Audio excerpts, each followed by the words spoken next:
Olá a todos, eu sou a Débora Souto, discente do PEG, Programa Especial de Graduação para Professores para Educação Profissional, que juntamente com os meus colegas Fabiana Bica e Joelson Paixão, através da disciplina de Teorias da Educação, ministrado pela nossa professora doutora Cibele Vasconcelos de Oliveira, vamos conversar um pouquinho sobre o pensamento pedagógico positivista.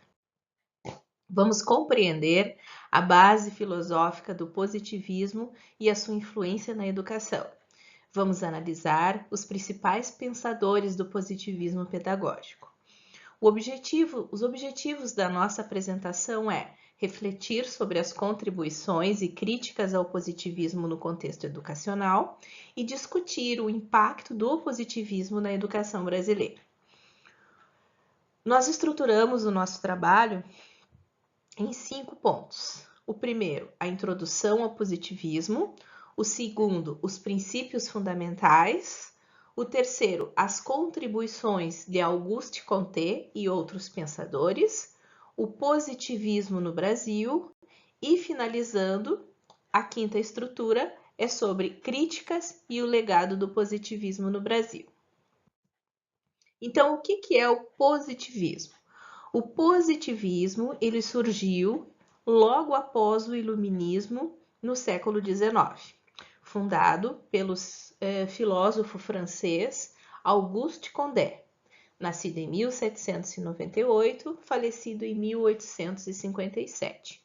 O que é o positivismo? O positivismo ele é uma corrente filosófica que propõe que todo conhecimento deve ser fundamentado em observações empíricas e científicas. Ele rejeita explicações metafísicas e religiosas, concentrando-se no que é comprovado cientificamente.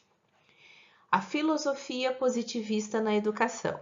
A educação deve seguir o modelo das ciências naturais, promovendo o progresso humano por meio do ensino baseado em fatos e evidências. Defende que a educação tem um papel essencial na construção de uma sociedade racional e ordenada. No contexto histórico do positivismo, então, no mundo, né? Tanto no Brasil quanto no mundo.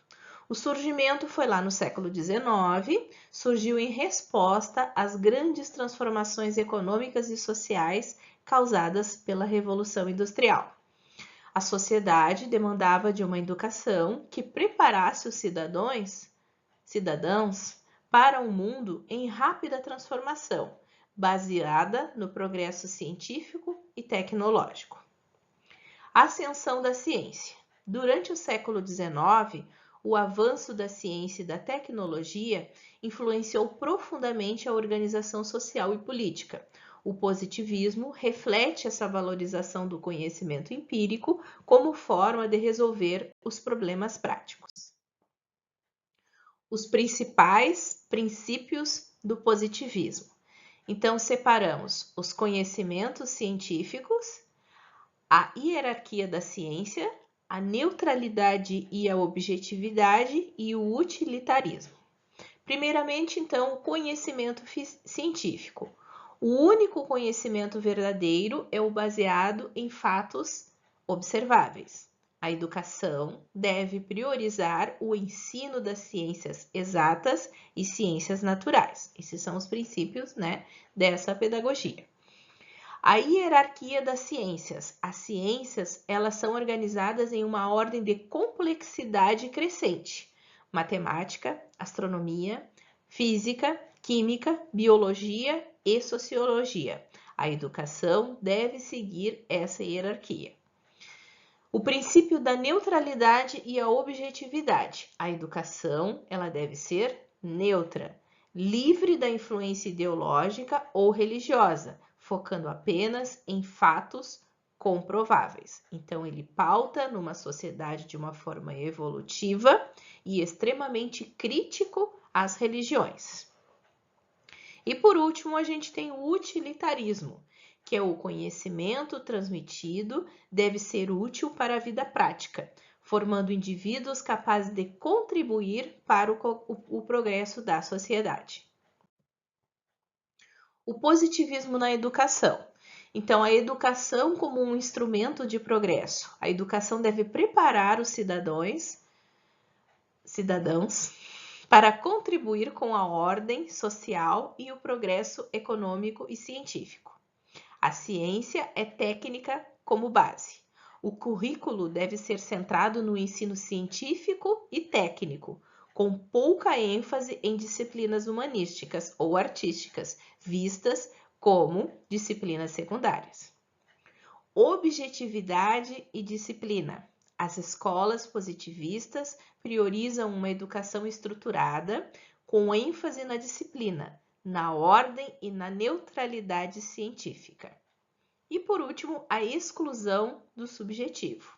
O positivismo, ele vai excluir os valores subjetivos, as emoções ou os aspectos espirituais da educação, considerando-os irrelevantes ou impróprio para o ensino formal.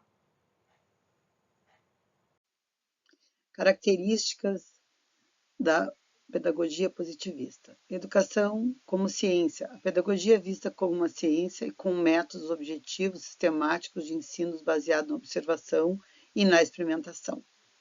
Hierarquia e ordem e laicidade. A hierarquia e ordem falava em organização das matérias que seguem uma hierarquia científica, com prioridade para as disciplinas exatas e objetivas. No caso da laicidade, a escola deve ser neutra em termos religiosos, tocando-se apenas no conhecimento para o desenvolvimento prático e social. A disciplina e o controle social. A educação positivista enfatiza o controle social por meio da disciplina, formando o cidadão obediente e positivo.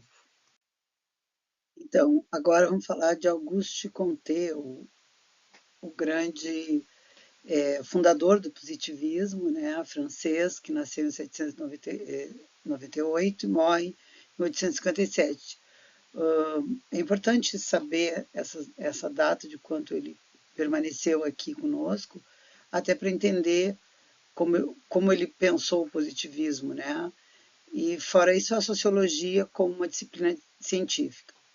A concepção dele, ele acreditava que o progresso da humanidade dependia da educação científica moral.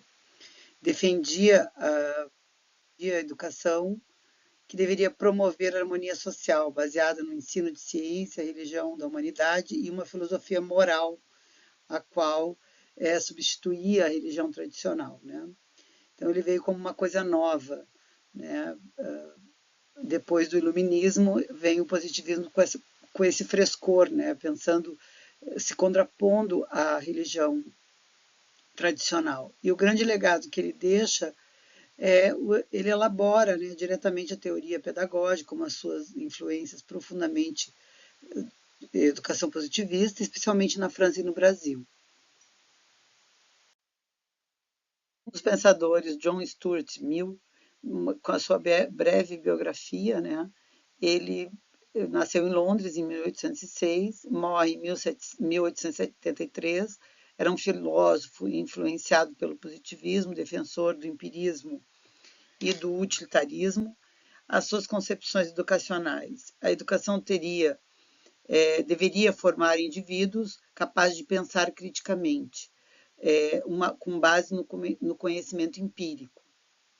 Mill acreditava na liberdade de pensamentos, no desenvolvimento moral, que deveria ser central na educação e deveria ser equilibrado com os ensinos científicos. Já a influência positivista de Mill, né, John Stuart Mill, embora muito liberal, mais liberal do que Comte, né, ou Comte, né, ele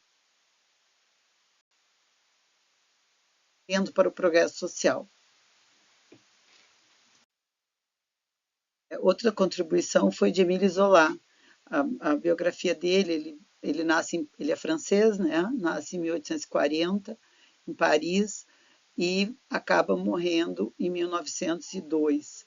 era um escritor, né, considerado mais expressivo da escola literária naturalista da França. Então, era um positivista francês, né, defensor de ideias de Comte ou de Comte, né, e a contribuição para a educação. Ele enfatizou a necessidade da educação estar em harmonia com os avanços científicos. Zola defendia a educação e deveria preparar o indivíduo para a vida prática, com foco especial nas ciências aplicadas e no progresso social. Então, agora a gente vai falar de Émile Durkheim. Ele era um sociólogo francês, também fundador da sociologia moderna, né? E ele foi responsável pelo fato social, que foi estudar, né? Ele era muito influenciado pelo positivismo também, e ele vem, então, fazendo uma abordagem própria, né, sociológica. E o legado que ele deixa é isso, desenvolveu currículos escolares baseando na necessidade social, promovendo uma educação de foco, de ordem, disciplina e coesão social. E o seu trabalho ajuda a consolidar, então, a educação no campo dos estudos e a importância da educação para a manutenção da ordem social. É disso que ele vem falar. Então, Émile Durkheim ele vem falar, então, as contribuições do positivismo na educação. A educação como fato social, né? Ele acreditava que o fato social é que molda o indivíduo de acordo com as normas e valores, né? Ele é fundamental para a coesão social, transmitindo a cultura e a moral coletiva. A função da moral da educação, defendia a educação como limiar do ensino técnico científico, mas também para promover a moralidade, né? E aí vem a questão da educação e a solidariedade social, que Durkheim fala que acreditava que a escola deveria reforçar a solidariedade social, preparando os indivíduos para viver em harmonia, como uma estrutura social coesa. O sistema educacional deveria ensinar valores, deveria contribuir para a estabilidade da sociedade, né? Aí depois a outra contribuição é a divisão do trabalho educacional, né? Ele se inspira na divisão do trabalho nas sociedades modernas e ele defendia a educação que deveria especializar o indivíduo de acordo com suas especialidades, para melhor atender às necessidades então da sociedade industrial que se tinha naquele momento. Então, dando continuidade à apresentação, eu vou falar um pouco sobre Benjamin Constant e o positivismo no Brasil. Então, quem foi Benjamin Constant? Benjamin Constant foi um engenheiro e militar brasileiro. Ele foi um dos principais divulgadores do positivismo no Brasil. Ele viveu de 1836 até 1891 e, dentre seus trabalhos e contribuições à educação brasileira, a gente pode citar a reforma educacional, que promoveu uma profunda reforma no sistema brasileiro educacional. Essa reforma, então, ela foi centrada na laicidade, na organização científica do ensino e também na valorização do conhecimento técnico e científico. Então, de alguma forma, é inaugurado um novo jeito de se pensar na educação, que é uma maneira mais científica, mais desconectada da religião, né, de crenças e dogmas. Então, essa laicização do ensino, ela defendeu a separação entre educação e religião e teve bastante ênfase na ciência como base para a formação dos cidadãos. Então, no Brasil, o positivismo ele tem bastante influência ali na Primeira República, ou seja, foi uma das bases ideológicas da Primeira República, que durou de 1889 até 1930, e influenciou bastante reformas políticas e educacionais. A educação, progresso e progresso social. Então, o lema que hoje a gente tem na bandeira do Brasil, Ordem e Progresso, ela reflete os princípios da educação positivista, como a ideia de que a educação científica e técnica é quem levaria a uma melhoria na sociedade. As instituições positivistas são várias escolas, então, e instituições educacionais que a gente tem no Brasil, especialmente ali no início do século XX, e foram organizados com base nas ideias e princípios do positivismo. Algumas críticas, então, ao pensamento pedagógico positivista, a gente pode citar a redução da educação, ou seja, um foco excessivo na ciência e na técnica, muitas vezes pode deixar marginalizadas as disciplinas mais humanísticas e artísticas. Controle social. Então, a educação positivista ela já foi acusada de ser uma ferramenta de controle social, então moldando os cidadãos como seres obedientes e com pouca capacidade crítica. Desvalorização da criatividade. Então, ao se concentrar apenas no conhecimento, objeto, o positivismo ele, de alguma forma negligencia o desenvolvimento da criatividade e do pensamento crítico no ser humano. E educação restritiva, ou seja, essa ênfase de ensinar apenas o que é útil para a sociedade industrial, limitando todo o potencial que a educação pode ter em termos de conhecimento e inclusão. Então, alguns impactos atuais aí do positivismo. A gente pode citar como o enfoque em disciplinas como matemática, física e biologia, que ainda hoje refletem essa influência. O modelo de ensino bastante tecnicista, ou seja, focado na educação para o mercado de trabalho, ele que é um tipo de ensino que é bastante arraigado no pensamento positivista. E uma educação crítica. Então, movimentos pedagógicos posteriores, como a crítica ao Paulo Freire, que surgiu também como... Então, para finalizar essas ideias, aqui a gente apresenta então um resumo sobre o positivismo. Então, o positivismo ele moldou a educação moderna, especialmente em sua valorização do conhecimento científico e técnico. Embora ele tenha contribuído com o avanço na educação, o modelo positivista ele apresenta limitações, então, que geram debates e críticas ao longo dos anos. E um dos legados, e reflexão que se pode tirar é que o positivismo ele deixou um legado importante, mas seu impacto continua a ser discutido à luz das necessidades educacionais atuais, que vão além da simples transmissão do conhecimento técnico. Então, para fechar essa apresentação, aqui a gente mostra algumas das principais referências que foram utilizadas para construir esses slides. E nosso grupo agradece a atenção de todos por assistir, pelo interesse. Muito obrigado.